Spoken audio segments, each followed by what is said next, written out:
On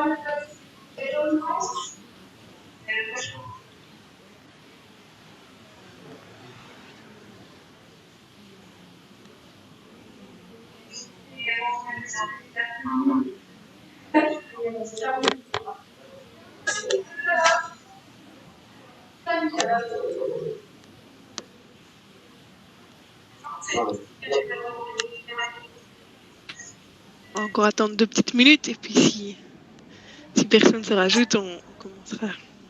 Oui.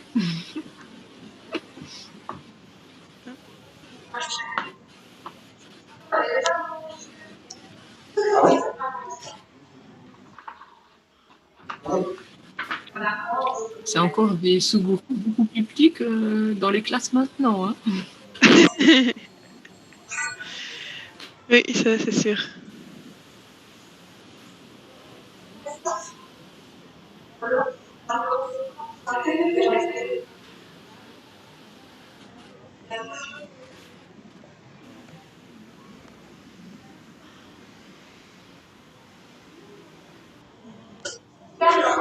Bon, ben, je propose qu'on commence doucement déjà. J'imagine que ça c'est l'équipe LFE, j'imagine que c'est l'équipe qui organise tout ça. Ben, d'abord, bienvenue à toutes. Ben, je vous propose de commencer par un petit tour de parole pour se présenter, du coup l'école d'où on vient, vite fait. Et puis après, je laisserai la parole à Marie-Christine pour expliquer ce projet long, qui a une expérience de plus de 15 ans et qui est très inspirant. Ouh, on a perdu Marie-Christine. Ah, ça va poser problème. Voilà. Ah, elle est là. Et puis après... Un problème technique, c'est vrai pour tout le monde. Pardon, Marie-Christine? Je dis que j'ai eu un problème technique là, tout a disparu pour un instant, donc je ne sais pas si vous avez eu le même problème. Non, tu as juste disparu du groupe et puis tu es revenu. Du coup, je ne sais pas. Papa, je suis censée être là. C'est ce que je disais. Et donc, ben voilà, je vous propose de commencer le tour de parole. Je vais vite fait me présenter et puis je nommerai la personne suivante et ainsi de suite. On peut nommer, on n'est que 4. Du coup, ça va aller assez vite. Donc moi, désolé. je suis...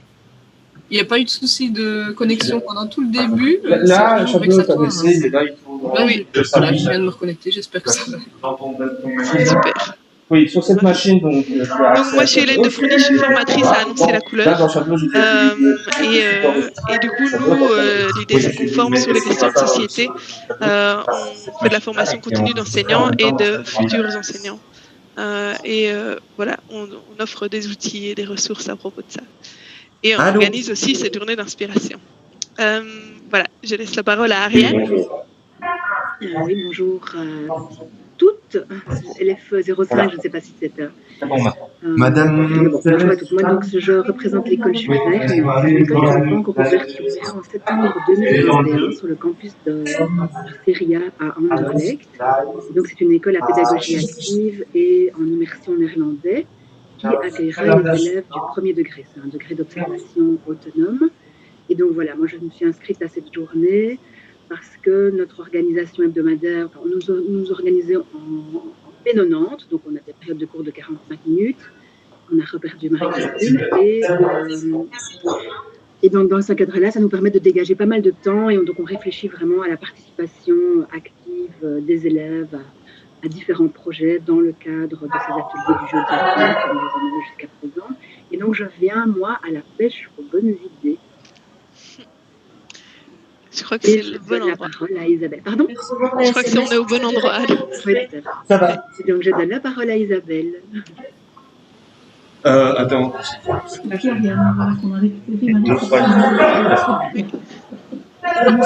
Moi, j'espère que ça ne va pas continuer comme ça. Oui, c'est ça. Vraiment, je vous dis, il y a eu parfait jusqu'à présent. Je ne sais pas. L'ordinateur, il stresse pour moi.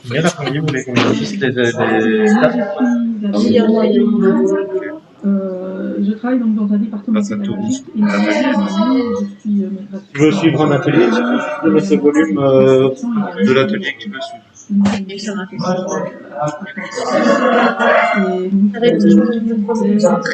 Oui, donc en plus, tu sais, pour un point là, alors, à côté de ça, je fais On les voit travailler. on les voit travailler. transition vers un développement durable. Voilà. Moi, j'ai juste Et un je fais également partie de la SBL. dans la surface. Donc lui a bien dit. Ouais. Je tantôt quand je l'avais lui. Voilà, J'avais fait un FPS. c'est la première fois que j'arrive Ouais, à me et je l'ai bien commencé. d'intégrer une réunion. Je pense que la conférence de Bernard de Vos, j'ai vu qu'il parlait, j'étais en son, ça a été enregistré, donc je pourrais aller parler par la suite, mais je tenais à être présente ici à l'atelier avec vous, voilà, pour un partage, pour voir un petit peu ce qui se fait. Marie-Christine va nous préparer comme information. Et comment tu fais pour qu'il ne repasse pas alors? Super. Je crois que LFE 5, du coup, c'est l'équipe de coordination. Mais donc, Marie-Christine, je propose de te laisser la parole et te laisser présenter le projet. Ok. Si tu es encore avec nous. Je vois que l'image. C'est ça. Sinon, il faut donner je sais, des communications, mais donc, pas une taguée, mais il est très tôt dans les comptes. C'est janvier. Elle va nous. On a un TikTok, ouais. Alors, on va voir si elle revient.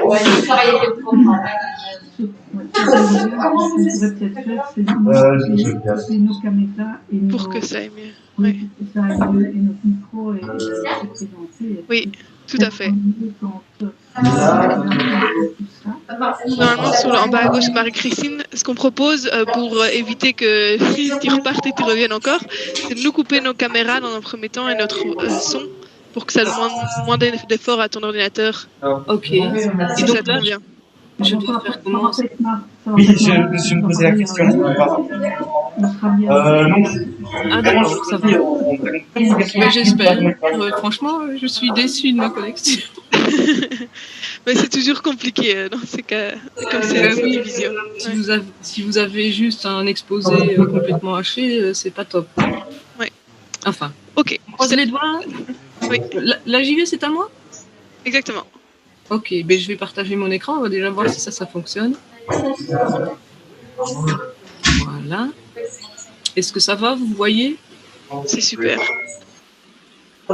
Et je vais essayer vraiment de me tenir au temps, ça va? Je m'arrêterai, Hélène, si jamais ça ne fonctionne pas.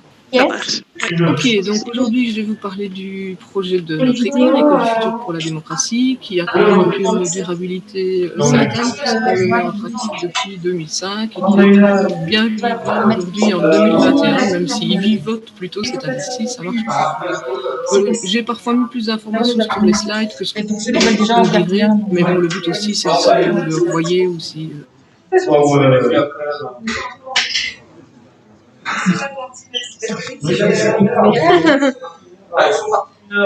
si c'est pas possible, c'est pas possible. Mais ça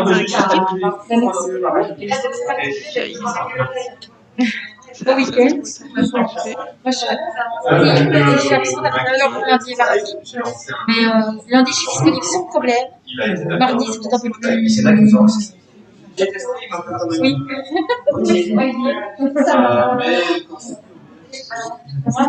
Ok, alors l'origine du projet d'abord, c'est parti. Pendant que tu présentes cette derrière, un peu de distance.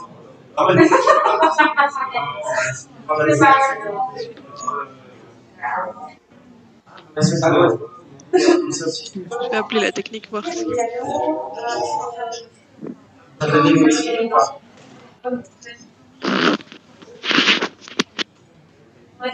Ça aide. Non,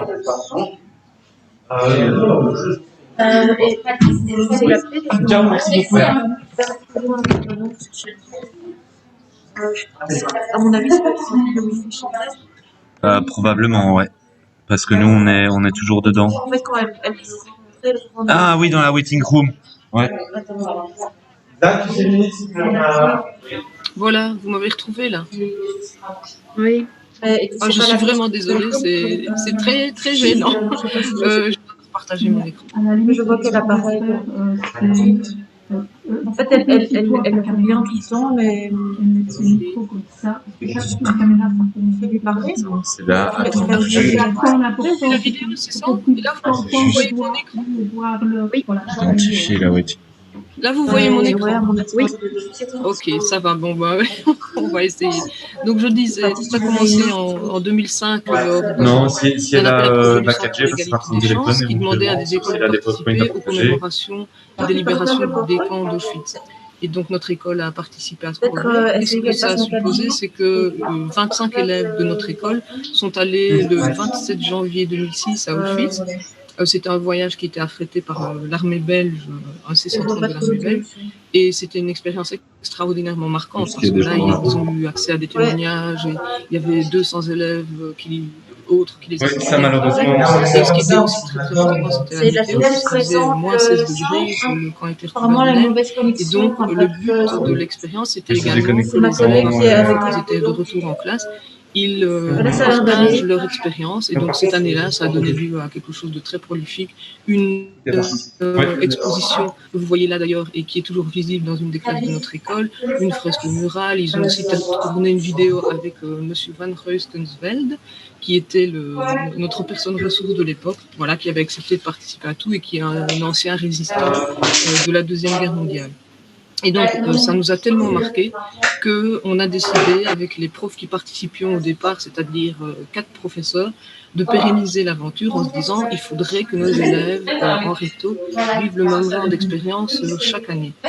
Et donc, c'est devenu l'école du futur pour la démocratie. Ce qui a joué un rôle pour qu'on le mette en évidence, ça a été surtout l'amitié, en fait, aussi des 4 professeurs qui ont fondé ce projet, parce que nous donnons des cours très, très différents. Un prof donne maths, l'autre physique, 3e langue, et moi je donne le cours d'histoire. Et on n'avait pas beaucoup d'occasions pour travailler ensemble. Et on s'est dit, en formant un projet d'envergure et qui touche à des aspects citoyens, on va pouvoir collaborer ensemble. Et donc ça nous arrangeait bien, parce que ça veut dire qu'on se voyait du coup une fois par semaine pour monter le projet. Et donc, voilà, ici je vais donner quelques informations qui sont d'ordre général. Donc la fréquence du projet est chaque année. Le public cible, ce sont les classes de réto de notre école. 4 à 5 professeurs, parce que maintenant il y a des petites jeunes qui nous ont rejoints. Les thématiques sont en plein dans les ODD, citoyenneté, démocratie, énergie. Énergie, on l'a rajouté en fait pour que la prof de physique à l'époque puisse participer aussi dans ces cours, puisque le fil conducteur, c'est en fait que les cours, puisque c'est penser et agir au-delà des cours, tout commence par des cours, les élèves reçoivent du savoir via des cours, des conférences, etc. Donc ça veut dire que le thème de l'année peut infuser dans chacun des cours. Le but, c'est qu'ils soient dans l'instant présent et qu'ils vivent une aventure collective forte à travers toutes sortes d'activités extrascolaires, je vais expliquer ça juste après, et aussi à travers un voyage de réto qu'on a décidé de mener en Pologne, j'en parlerai plus loin aussi, et de venir pour laisser une trace de leurs expériences par des outils de diffusion au reste de l'école. Et donc là, je vais développer maintenant les étapes types d'une année. On commence par le choix du thème de l'année. Là, l'engagement des jeunes, il est limité, mais il va devenir beaucoup plus important, puisque pour l'instant, le choix du thème de l'année, c'est toujours fait sur base de propositions d'une coordinatrice ou sur base de l'actualité. Et maintenant qu'on fait partie du réseau UNESCO, en fait, ce sont les élèves eux-mêmes de 5e année qui vont voter, qui vont participer à l'élaboration du thème de l'année suivante. La deuxième étape, là, l'engagement des jeunes est beaucoup plus évident. On commence toujours l'année en septembre en leur expliquant un peu vers quoi on va, quel est le thème qu'on a choisi, et on leur demande de créer des logos qui seront des logos représentatifs en fait de toute l'année scolaire et qui seront utilisés pour toutes les communications autour du projet, qui seront utilisés aussi pour créer par exemple leur pull de réto. Et donc ils dessinent le logo. Souvent on a 4, 5, 10 propositions, ça dépend un peu des années et de leur créativité. Et ils décident eux-mêmes lequel est retenu par référendum. Voilà. Troisième étape, on s'occupe aussi de l'élection du comité de réto. Donc là, pour la mi-octobre, on essaye toujours que le comité soit au complet. Donc là, ça passe par plusieurs étapes, la candidature aux différents postes, une campagne électorale dans les classes. Donc ça, pour la première partie, ils ont toujours l'appui des professeurs et puis après, ils se débrouillent eux-mêmes une fois que le comité est voté. Le but, en fait, c'est que ce comité, il épaule le projet École du futur pour la démocratie en organisant, par exemple, des activités pour financer le voyage. Mais le but aussi, par exemple, la création du t-shirt ou du pull de Reto. Par exemple, les photos que vous voyez là, ce sont des photos qui datent d'hier, parce que les pulls sont arrivés hier. Ça, c'est la présidente du comité de Reto, avec un élève qui vient chercher son pull.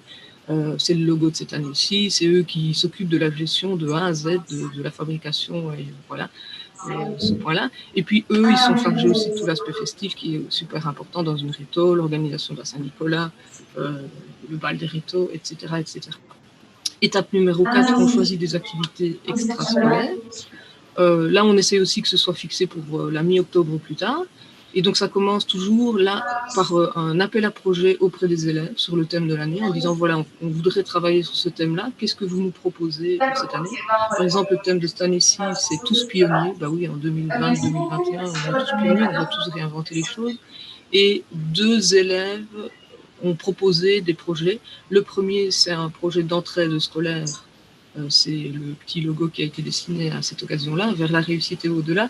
Et le deuxième projet, en fait, c'est un projet qui est lié à la nature, une collaboration avec Natagora. Et donc, ça vient des élèves cette année-ci. Bon, s'il n'y a aucune proposition des élèves, ça arrive aussi, qui ne sont pas du tout motivés.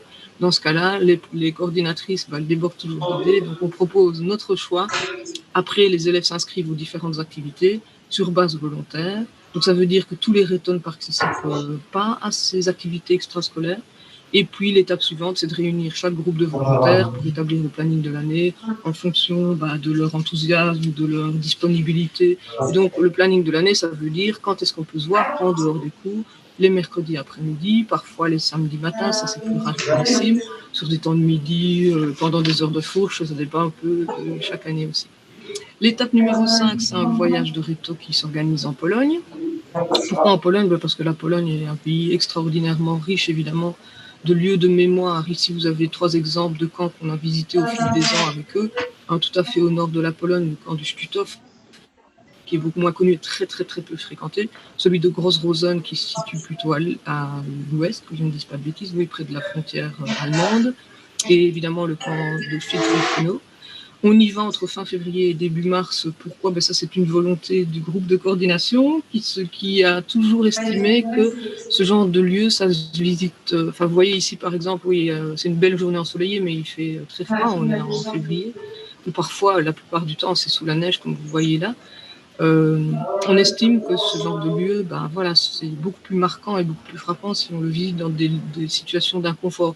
La même chose pour le choix du trajet. On y va toujours en car, ça prend toute une nuit. Et au départ, il faut bien dire que là, l'engagement des jeunes, il est presque nul parce qu'au début, ils renaclent tous pour aller en Pologne, ils ne veulent pas y aller, pourquoi pas au sud, au soleil, en Espagne, etc. Bon, jusqu'à présent, on a du bon, on ne l'a jamais regretté parce que quand on fait le débriefing à la fin et qu'on leur demande leur opinion, ils sont tous enchantés d'être allés en Pologne où ils ont découvert quelque chose qu'ils n'auraient sans doute pas visité par eux-mêmes. Notamment toutes les villes, on en a visité plusieurs, Poznan, Wrocław, Cracovie, on est allé une seule fois à Varsovie, à Gdansk, le berceau de Solidarnosc, et en général ils découvrent quelque chose qu'ils n'imaginaient même pas. Et donc là, leur engagement, je veux insister peut-être sur un point, c'est le fait qu'ils écrivent le règlement du voyage eux-mêmes. Et donc, on les réunit avant de partir et on se met d'accord sur un consensus. Comment est-ce qu'on peut faire pour que ce voyage se passe de façon la plus consensuelle possible et la plus agréable possible pour tout le monde. Donc là, leur engagement est direct. L'étape suivante, c'est les réalisations pour diffuser un peu tout ce qu'ils ont appris sur le thème de l'année. Là, je vais prendre quelques exemples, mais je vais passer assez vite si vous voulez plus d'explications.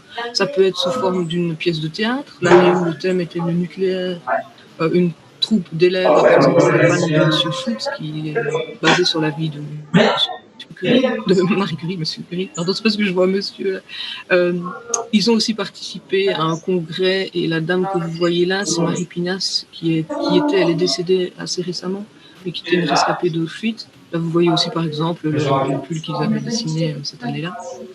Une autre année, et ça c'est mon coup de cœur absolu pour l'instant, ils ont réalisé un petit court-métrage sur la résistance par les médias. Voilà, donc, si vous voulez plus, il est visible d'ailleurs sur l'adresse de Démocratie ou Barbarie. Une autre année, ils ont écrit de A à Z une pièce de théâtre pour les commémorations de la guerre 14-18 sur base des lettres d'anciens combattants, etc. Et puis c'est devenu quelque chose d'à la fois extrêmement drôle et extrêmement dramatique. C'était très, très plein d'émotions. Donc ils l'ont écrit de A à Z et puis ils l'ont joué. Une autre année, un peu plus proche de nous, c'est sur le développement durable. Ils ont construit du matériel, du mobilier pour la cour en palette. Enfin voilà, des exemples comme ça, j'en ai encore quelques-uns. Je vais passer peut-être directement à... parce que là, je sens que le temps diminue. Qu'est-ce qui fait que ce projet marche et qui continue au bout de tant d'années? Et je vous montre les freins, c'est marrant ça. Mais les freins d'abord, parce que vous allez comprendre, il y a beaucoup plus d'atouts que de freins.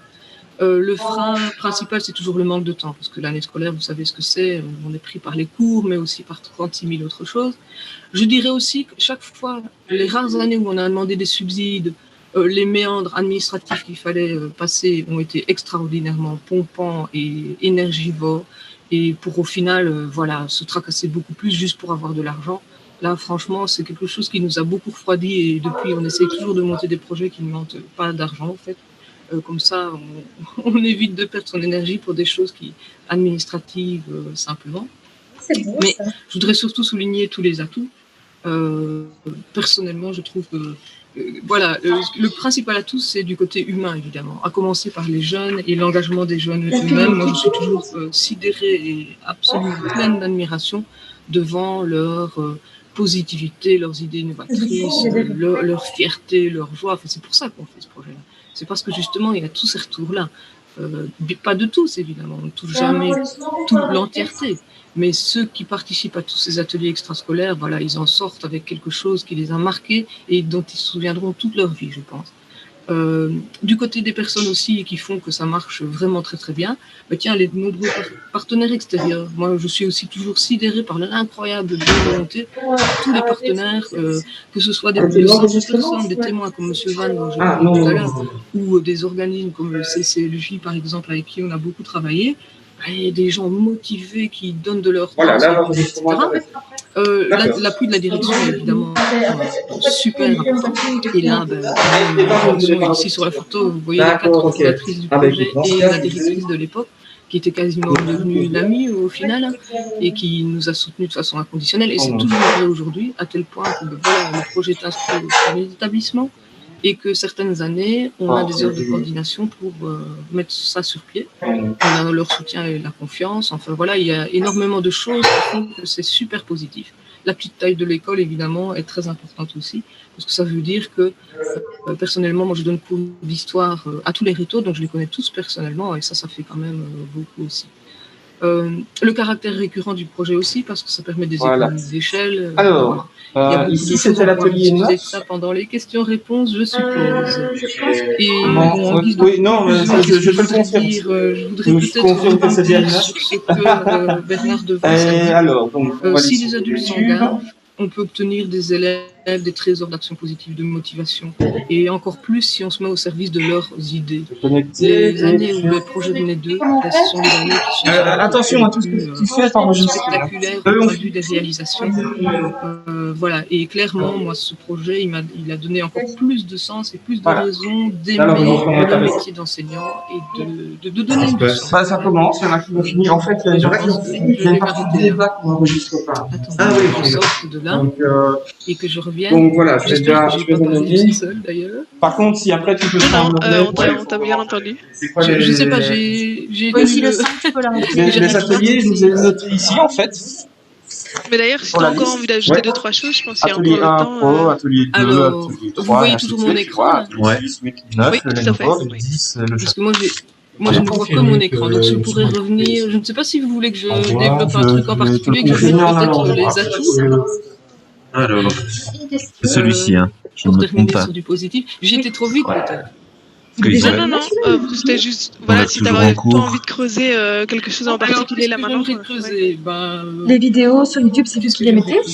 On va les uploader juste après. Tout à fait. Peut-être quelques exemples. Et Xavier m'a envoyé le login mot de passe. Tout à fait. En fonction de c'est donc ça, j'ai mais déjà expliqué. et Oui, parfois c'est spectaculaire. Ici, c'est spectaculaire. Ça aussi, au sens